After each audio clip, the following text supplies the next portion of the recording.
I never thought something as small as a missing coffee cup could turn into the biggest argument of my life. But that's exactly how it happened. Jake and I had been best friends since middle school. We'd been through everything together: awkward high school years, heartbreaks, college stress, bad jobs, worse bosses. Through it all, we'd never had a serious fight. Sure, we bickered, like when he always forgot to refill the ice tray or when I left all the cabinet doors open in his kitchen. But nothing ever stuck. Nothing ever lingered. Until now. It started on a perfectly ordinary Friday afternoon. Jake and I had a tradition: every Friday, we met at my apartment, ordered takeout, and caught up on life. It had been that way for years. And every week, without fail, Jake brought his favorite coffee cup, the one with the ridiculous cartoon duck wearing sunglasses. But that Friday, he couldn't find it. I was rummaging through my fridge when I heard him huffing behind me. "Where's my cup?" he asked, his tone sharp. I turned around, a bottle of iced tea in my hand. "What? My cup? The duck one. I left it here last week, and now it's gone." I blinked. "Jake, it's probably in the dishwasher." "It's not."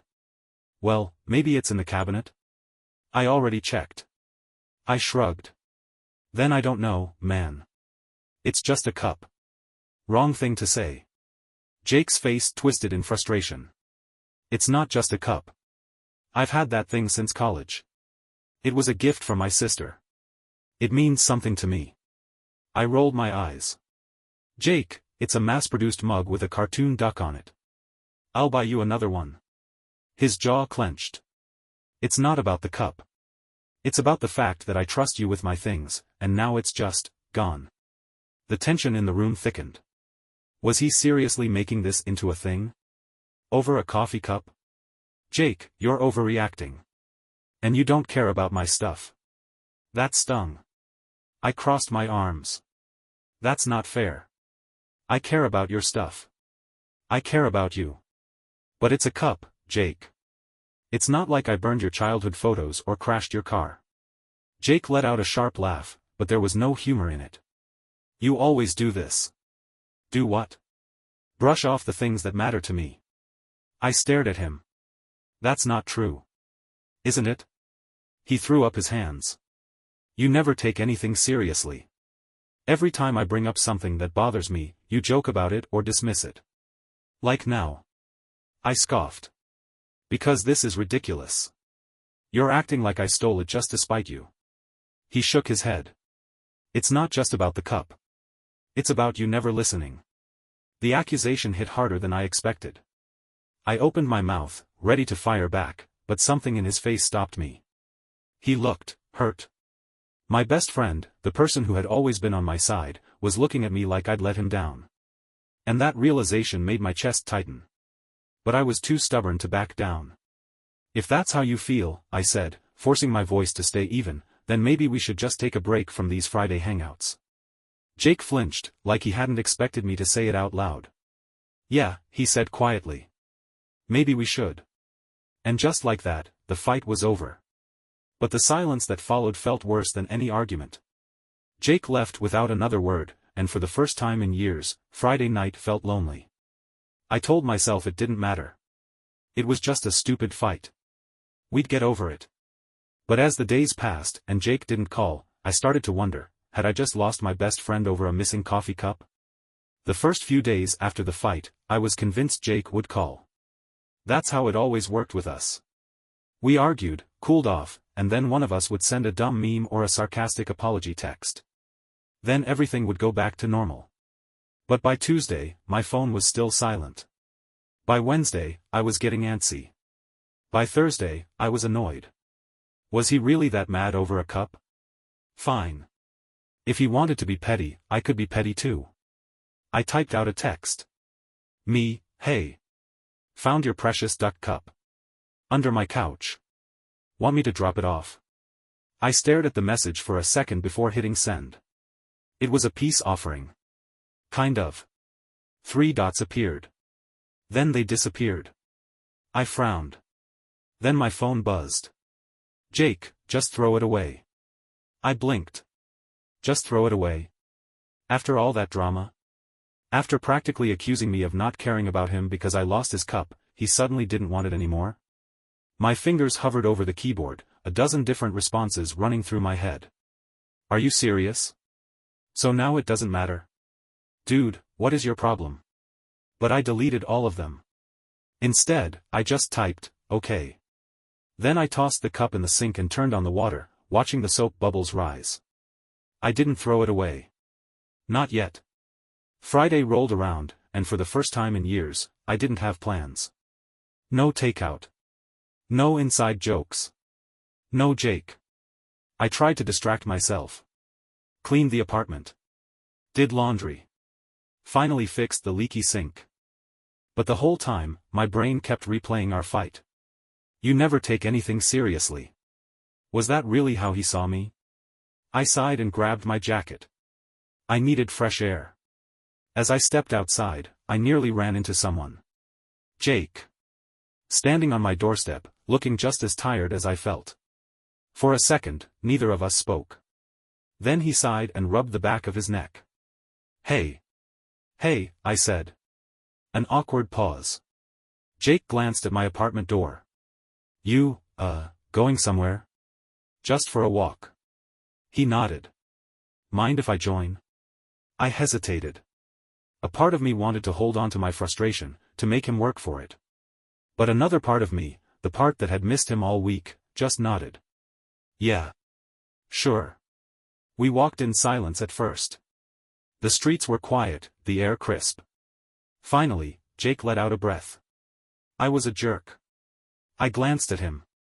Yeah, you were. He huffed a small laugh. You could have let me get through my apology first. Figured I'd save you time. Another small laugh. Then. I wasn't really mad about the cup, he admitted. I mean, I was, but it was more than that. I waited. Jake shoved his hands into his pockets. I guess I've been feeling like I don't matter as much to you anymore. I stopped walking. What? He sighed. I don't know. Lately, it feels like I'm the only one keeping this friendship going.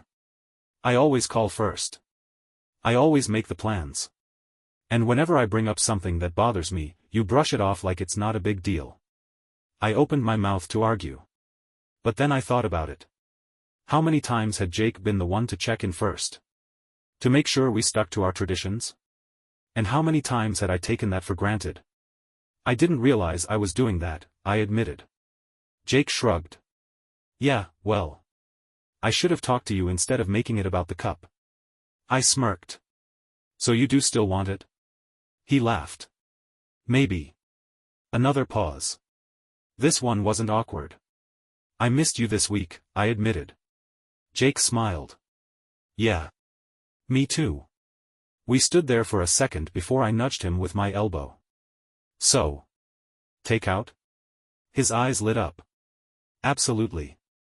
And just like that, we were okay again. Friendship wasn't about never fighting. It was about knowing when to say, I'm sorry. And when to say, let's order extra fries. Things went back to normal after that. Mostly. Jake and I went back to our Friday night routine, takeout, bad movies, stupid jokes, but something felt different. Not bad, just aware. Like we were both walking on slightly more careful ground, making sure not to step on each other's toes again. And for a while, it worked. Until the wedding. Not ours, obviously. Our mutual friend, Mark, was getting married, and somehow, Jake and I had both ended up as part of the wedding party. He was a groomsman, I was in the bridal party, and we both had strict, terrifying responsibilities assigned to us by the wedding planner. Now, I don't know if you've ever been part of a wedding party, but let me tell you, it is chaos disguised as celebration. Between rehearsals, fittings, planning the bachelor and bachelorette parties, and making sure Mark didn't have a nervous breakdown, it was a lot. And that's when the cracks started showing again. It was little things at first. Jake forgetting to tell me about last-minute changes to the schedule. Me showing up late to a planning meeting because I got the time wrong. Him assuming I'd take care of certain tasks without asking. Me assuming he wouldn't need my help and then realizing too late that he did. The tension started building, but we both ignored it. Until the night before the wedding. The rehearsal dinner was supposed to be relaxed. A casual evening where the wedding party could eat, drink, and celebrate before the big day. It was anything but. The restaurant was packed, people were stressed, and Mark looked like he might pass out at any moment. Meanwhile, Jake and I hadn't had a real conversation in over a week. And then came the final straw. I was sitting at our table, minding my business, when I overheard Jake talking to someone behind me. Yeah, he was saying, it's just been kind of exhausting. I feel like I'm always the one keeping things together, you know? Like, I get that friendships take effort, but it'd be nice if someone else tried for once. I froze. He wasn't talking about me. Was he? I turned my head slightly. He was. Something hot and sharp curled in my chest. After everything, after our talk, after I thought we'd moved past all this, he still thought I wasn't trying?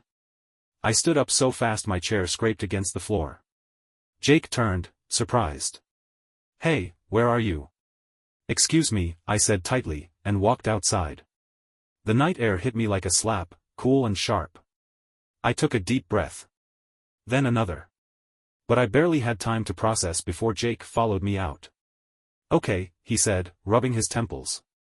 I can already tell you heard that. Yeah, Jake, I heard that. I crossed my arms. Nice to know you still think I'm a terrible friend. That's not what he stopped himself, sighed, and ran a hand through his hair. That's not what I meant. Really? Because it sounded pretty clear to me. Jake groaned. Come on, man. You know I didn't mean it like that. Do I? He threw up his hands. Why are you even mad? I wasn't saying anything new. We just had this conversation, and yeah, you've been better, but that doesn't erase years of me doing all the work. I flinched. Years? He hesitated, like he hadn't meant to say that part out loud. A cold, sinking feeling settled in my stomach. You think our whole friendship has been one-sided? Jake didn't answer right away. And that silence hurt more than anything else. I swallowed. Wow. Okay. Wait. No, Jake, I get it. I shook my head. You think I'm a bad friend. Always have. You just never said it before. That's not true. Then what is true? Jake exhaled hard. I don't know, okay? I get tired. I get frustrated. It doesn't mean I don't care about you. But you don't trust me to care about you, I said quietly. That shut him up. We stood there in silence, the streetlights buzzing softly above us. Finally, I let out a humorless laugh. Funny. All this started over a coffee cup, and now we're questioning our whole friendship. Jake ran a hand down his face. Yeah. Stupid, huh? Really stupid. Another pause. Jake sighed. I'm sorry. I nodded. Me too. Are we okay? I hesitated. I don't know. That hurt to admit. But it was the truth. Jake nodded slowly. Okay. And for the first time since we'd met, I wasn't sure if we'd make it through this one. The wedding went off without a hitch. Mark and his bride looked radiant, the speeches were heartfelt, and the dance floor was packed all night. If you asked any guest, they'd say it was a perfect celebration. But for me, something still felt off. Jake and I did what we always did, put on a good front. We laughed when we were supposed to, toasted with the rest of the wedding party, and even had a moment during the reception where we made fun of Mark's terrible dance moves. But beneath it all, there was still that weight between us. I could feel it in the way we spoke, careful, measured, like two people walking on cracked ice. For the first time in my life, I wondered, was this it? Was this how friendships ended? Not with a single fight, but with the slow unraveling of trust? The thought made my chest ache. A week passed after the wedding. Then another. We didn't talk. Not really. I sent a few texts. Hey, how's work? You see that new show we were talking about? He answered, but the replies were short. Distant. And then, for the first time in years, Friday night came and went without us making plans. I didn't know who had broken the tradition first. Maybe it was me, waiting for him to reach out. Maybe it was him, deciding to give me space. Either way, the result was the same. No Jake. No takeout.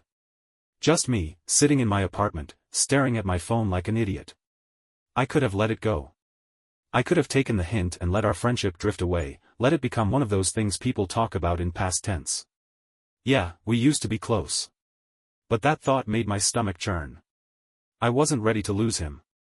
Not like this. I showed up at his apartment Saturday afternoon, heart pounding in my chest. Jake opened the door, blinking in surprise. Hey. Hey, I said. We need to talk. A pause. Then he nodded. Yeah. We do. I followed him inside. The place looked the same as always, messy but comfortable, the kind of lived-in space that felt familiar. Except it didn't feel like home the way it used to. I sat on the couch. He sat across from me. Neither of us spoke at first. Finally, I took a breath. Jake, are we still friends? The question seemed to knock the wind out of him. What? It's just. I don't know. It feels like we've been falling apart for a while now. I ran a hand through my hair. And maybe that's my fault.